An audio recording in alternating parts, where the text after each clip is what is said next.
Hello everyone, welcome back. So in this lecture, we will see as an HR specialist if I want to hire a new person, new employee. Okay, so I'm logged in as an HR specialist. Similarly, like before, I will come to my client group and I will click on the new person tile. So when I click on the new person tile, I will click on hire employee. Here, you will mention the hire date when you want to hire this employee.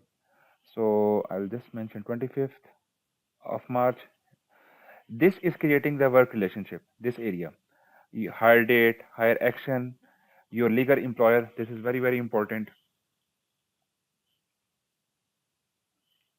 So I'll just say US1 legal entity. Worker type is employee because we clicked on hire an employee. So this area is creating the work relationship. Okay, now we are coming to the person details. This is person record, which I explained before.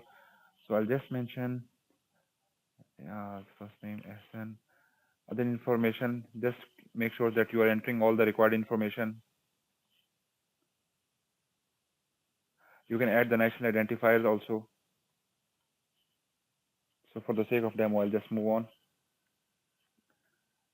So this is work relationship where you mention the legal employer and we entered the basic person information. This is again part of the person information that you are entering the home address, you are entering the phone details, email details, other legislative information according to your legislation, citizenship and visa information, contacts, like contacts as I mentioned before, that your contacts, friends, father, children. So you can add all of them here. So I'll just move forward.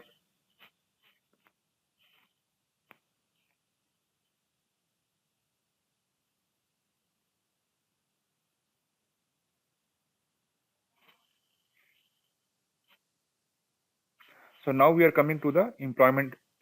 You can see we are under the tab of employment information here. Now we are going to enter the assignment details. Assignment details, as I mentioned before, this is related to his job related information. So you can mention the business unit he is going to be working in. So I'll just select the US1 business unit. Assignment status. There are different kind of assignment status like active but no payroll, active but payroll eligible, inactive, suspended, no payroll, suspended, payroll eligible. So person type, you can change the person type at the assignment level. This is, he will be an employee, like because we are hiring an employee, but you can mention what kind of detailed information, detailed classification under the employee. Either he's a student nurse, and you can configure this as per your implementation. You can have as much any person type for your requirement. Here you will notice you can hire. Now you are entering the position information. Okay, so I'm going to select, for example, financial analyst. Now you see, when I am entering the financial analyst information, the job is picked from this position. Job came from here, location came from here. Okay, this timing came from here, headcount came from here, from the position. You can hire without position as well. If you are not using positions, you can enter your job yourself. And synchronize from position means that take all the information from the position. Okay, so now when I said synchronize from position, no, I am able to change my job, I'm able to change the department, I'm able to change the location. But if I will say synchronize from the position, you'll notice job, department, location, and everything is not editable. So it will be synced with the position. Also, your organization, in your implementation, you can control that you want to give this option synchronization from position at the time of hiring an employee. So if an organization wants that position synchronization should be must in their implementation, and you don't want HR specialists to change the details at the assignment level, you can do that. So in this case, it will be always synced with the position. Okay, so you can enter the grade,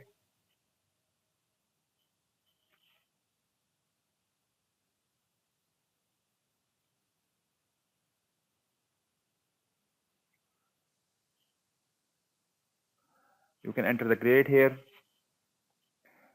You can enter the grade letter if it is applicable. So these all information related to your assignment. This is coming from your legislative data group. So with whatever legislation you are in, you will get this information, and you can configure this also. You can mention the working hours, working as a manager, hourly paid or salary paid. So all information related to his job.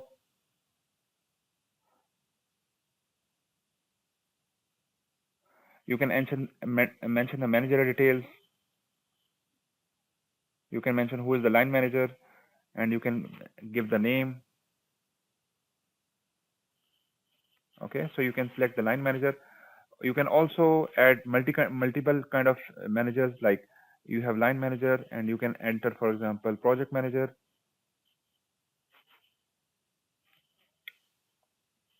Okay, you can mention the probation and notice period information here. You can also add the direct reports under employee, under this employee. So if you want to add, you can add the new direct report is under this employee. Okay, similarly you can enter the payroll information, which payroll he will be assigned to if you are using the global payroll module.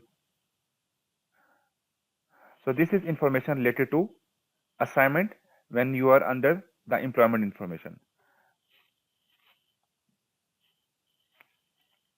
So I'll just move on. The final part is entering the compensation and other information. Here we'll just select the salary basis. So salary information, you'll just select the salary basis, which salary basis. This will be configured already in the system. You just need to select the salary basis you are going to use. So you would already know what is the purpose of each salary basis. Here, since this is a test instance, there are so many salary bases. So you will select your salary basis, and you will enter the salary information. So you can mention 80,000, the salary, and you notice you entered a salary amount that falls outside the worker's salary range. Since we selected this salary basis, so this is outside the range of this salary basis. And you notice it gave me the warning. It did not stop me. So this is controllable as per the implementation. If you want to stop it, and you don't want to HR specialist to enter the salary outside the range, you can control that as well. But in this implementation, it was just a warning, so you can give an error as well. Okay, so salary range is 20,000 to 50,000 for this salary basis. So let me give 30,000 annually,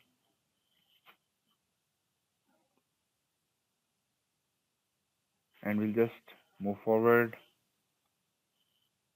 Next,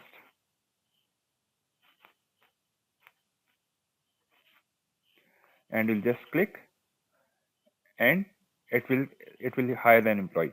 Here person number is generated automatically. You can control in this also in your implementation, and when you want the person number to be generated. Once after the employment is created, employee is hired, then the automatically number generation will happen. So this is controllable as per your implementation.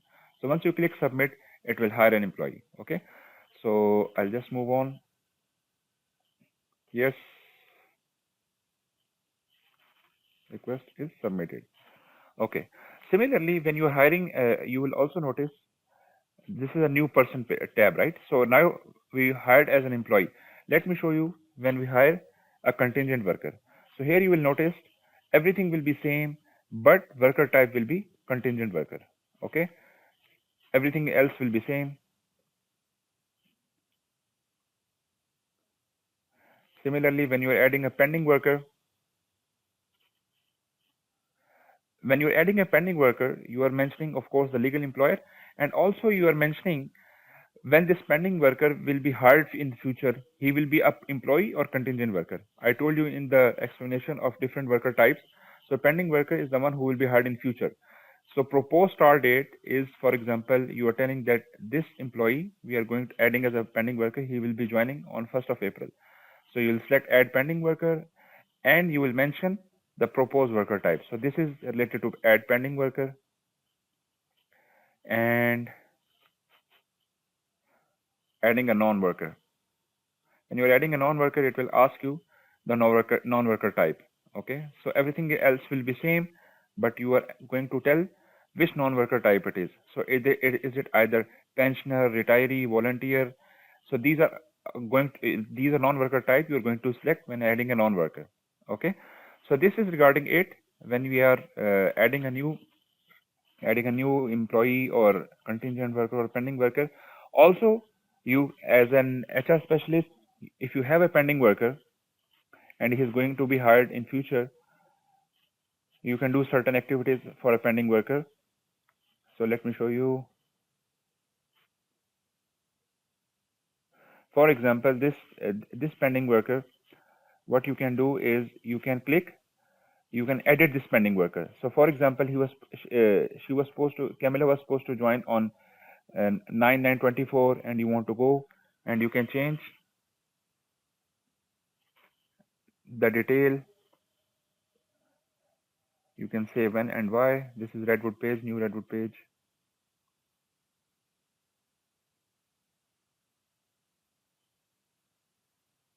So you can change proposed start date, and once you save it, it will change the details for the pending worker. Similarly, what you can do is you can convert. So when you convert it,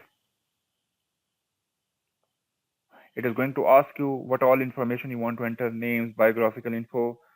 You can enter phone details, national identifiers, email details if it was missing. Okay, so this way you can convert this pending worker to an employee. However, you will notice if you have all the information ready as a pending worker, you can just simply click quick convert. It will quickly convert this pending worker to the either employee or contingent worker based on the entered information for the pending worker. So this quickly converted from all the information available to a employee or contingent worker. Okay, let me go back. A new person, pending workers. Also, you can, in the pending worker, you can mention that you can include this pending worker in auto conversion. How we do that is we can include in auto conversion. So that means that when there's a process we run to convert pending workers to employee or contingent worker, all these who are part of auto conversion will be automatically converted into their respective employee type. We can schedule this process every day or every week, and then these pending workers will be automatically done. And also we can cancel work relationship if we came to know that this person is not joining, so we can click and do the cancel work relationship. And also if he's included in auto conversion, then this will be enabled, exclude from auto conversion. Let me show you. Error is small during rest action. Okay, let me try to add this one. Abigail. Okay, Abigail is added into the auto conversion, and we can exclude from the auto conversion. So pending worker, of course, they are going to be hired in the future. So this is basically regarding it for the hiring a new employee, contingent worker, pending worker, non-worker, and how you play with the pending worker data. So I hope you enjoyed this. I'll see you in the next lecture. Thank you.